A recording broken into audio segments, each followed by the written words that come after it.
Baryta carbonica, chemical name barium carbonate, chemical formula BaCO3। So specially adapted to complaints of first and second childhood. Baryta carb जो है वो first and second childhood की बहुत ही अच्छी medicine है। First childhood जो बचपना होता है, सेकेंड चाइल्डहुड जो है बुढ़ापे को कहा जाता है। तो बच्चों की और बूढ़े लोगों की बहुत ही अच्छी मेडिसिन है। द सोरिक और ट्यूबरकुलर, सोरिक का मतलब जिनमें सोरा मियाज्म हो बैकग्राउंड में, या फिर ट्यूबरकुलर जो हाइटेंड फॉर्म ऑफ सोरा है।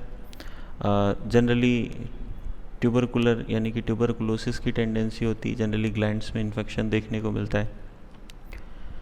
Memory deficient, forgetful, inattentive child can not be taught for it can not remember. Memory deficient होता है, चीज़ें जल्दी से भूल जाता है। तो ये चीज़ें बच्चों में भी देखने को मिलती हैं, बूढ़ों में भी देखने को मिलती हैं। फॉरगेटफुल होते हैं, कुछ भी याद नहीं रहता। इनअटेंटिव, ध्यान नहीं दे पाते एक जगह। तो ऐसे बच्चों को सिखाना बहुत कठिन होता है, क्योंकि उसे कुछ याद नहीं रहता, वो ध्यान नहीं दे पाता। थ्रेटेंड इडियोसी, यानी फुलिश बिहेवियर देखने को मिलता है। इडियोसी, स्टूपर आने के चांस रहते हैं। Scrofulous dwarfish, children who do not grow. Scrofulous का मतलब है ट्यूबरकुलर, या फिर जिनमें ट्यूबरकुलोसिस हो, लिम्फ नोड्स में ट्यूबरकुलोसिस हो जाती है, स्पेशली नेक में।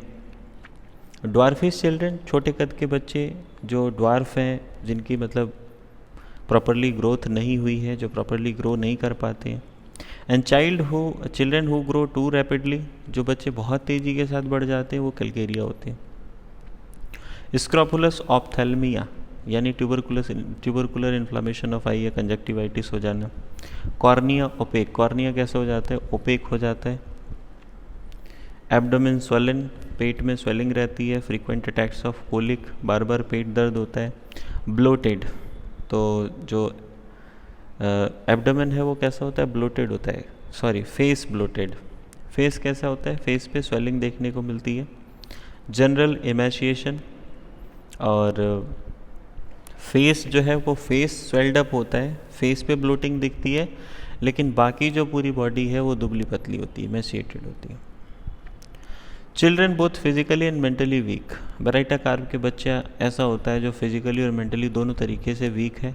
ड्वार्फिस हिस्टेरिकल वुमेन, ड्वार्फिस माने छोटे कद की।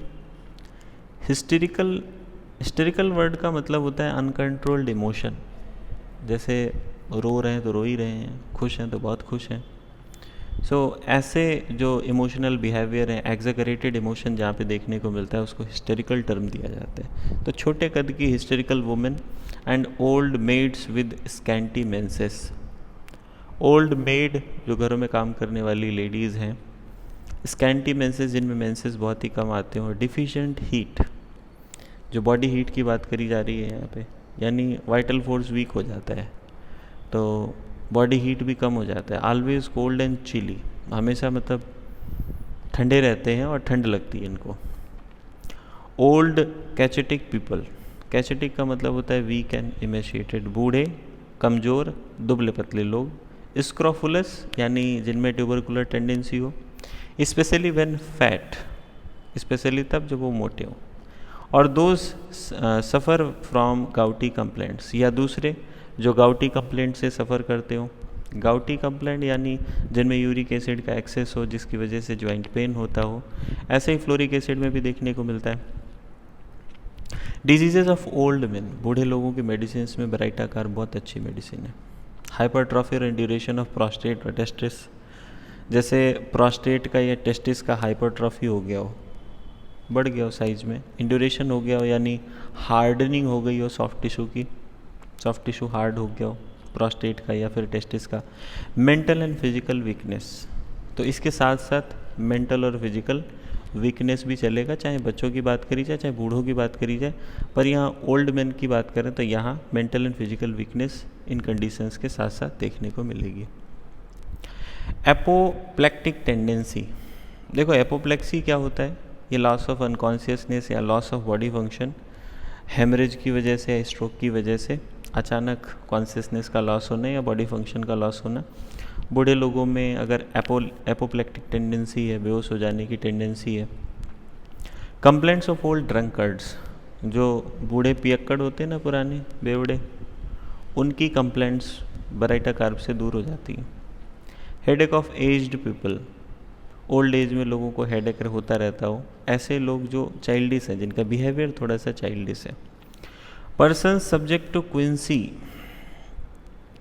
ऐसे पर्सन्स जिनको बार बार जो है वो क्विंसी होता हो, यानी टॉन्सिलाइटिस हो जाता हो। टेक कोल्ड इजिली, बड़ी जल्दी ठंड लग जाती हो। और with every even the least cold have an attack of tonsillitis, मतलब जब कभी भी या थोड़ा सा भी ठंड लग गया तो उनको टॉन्सिलाइटिस हो ही जाता है। एंड प्रोन टू सपरेशन, जो टॉन्सिलाइटिस है वहाँ पे येलो सिक्रीशन स्टार्ट हो जाता है या पस बनने का फॉर्मेशन रहता है। तो ऐसा हेपर में भी देखने को मिलता है, सोराइनम में भी देखने को मिलता है।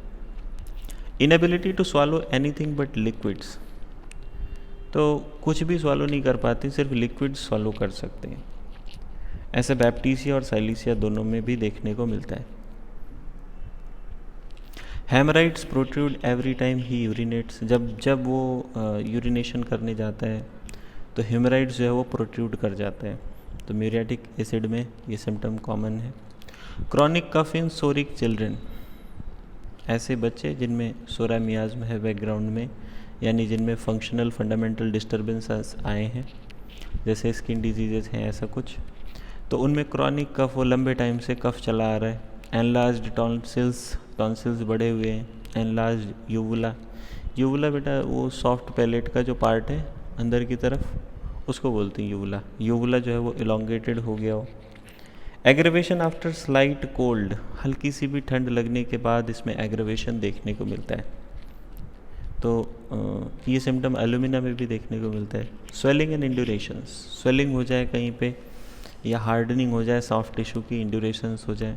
और इंसिपिएंट सेपरेशन ऑफ ग्लैंड्स, या फिर ग्लैंड्स में जो है वो पस फॉर्मेशन होने लग जाए, येलो कलर का सिक्रीशन स्टार्ट हो जाए, specially cervical and inguinal, specially cervical glands या फिर इंग्वाइनल ग्लैंड्स, यानी यहाँ पे हम लोग लिम्फ ग्लैंड्स की बात कर रहे हैं जनरली। ऑफेंसिव फूड स्वेट, जो स्वेट होता है फुट्स का वो बड़ा ऑफेंसिव होता है, बदबूदार होता है। टोज एंड सोल्स गेट सोर, यानी जो टोज हैं, उंगलियां हैं पैरों की, और सोल्स तलवा जो है वो दुखता है। ऑफ द हील्स, तो ऑफेंसिव फुट स्वेट हील्स में भी। थ्रोट इन्फेक्शंस होते हैं अगर फुट स्वेट चेक हो गया, रुक गया। तो यहाँ पे कंपैरिजन किया जाता है ग्रेफाइटिस, सोराइनम, सैनिकुला और साइलिसिया का। ग्रेफाइटिस में क्या होता है? Offensive perspiration of feet. Psorinum में फीटिड फुट स्वेट, बदबूदार होता है। सैनिकुला में cold clammy sweat of extremities. इसके अलावा ऑफेंसिव फुट स्वेट तो है ही, कोल्ड क्लैमी चिपचिपा वेट स्वेट होता है एक्सट्रीमिटीज़ पे सैनिकुला में। साइलिसिया में sweat of hands, toes, feet and axillae offensive.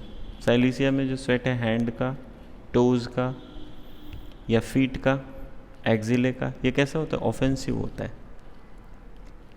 Great sensitiveness to cold, मतलब ठंड के लिए बड़ा ज़्यादा सेंसिटिव होता है।